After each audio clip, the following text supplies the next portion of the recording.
We're getting a lot more interest on corporate innovation at the moment, mainly because we're very focused on practical outcomes. I suppose a lot of corporates are starting to move away from, some people call it theatre, we call it innovation gambling.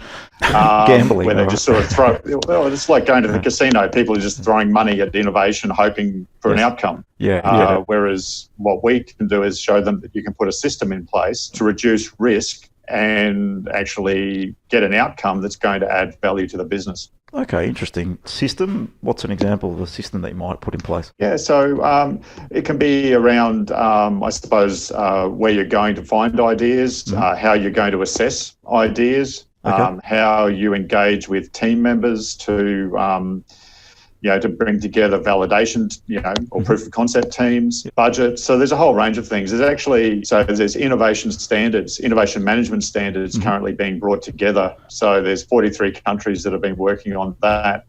I'm actually chair of the Australian committee that's involved with bringing together these international innovation management standards. It's like a lot of other things. It's putting systems in place to drive outcomes. And that's what we're trying to achieve. Will that be standards that will be used to help people get certified? Or Probably is it not. more just things like industry standards to follow and guidelines and rules rather than a certification? Yeah, it's not like the ISO 9000 or a lot of other standards. It's more trying to, I suppose, put a benchmark in place around how systems can drive outcomes and to encourage organisations to focus on the systems rather than just running a hackathon or, doing something in an ad hoc sort of way.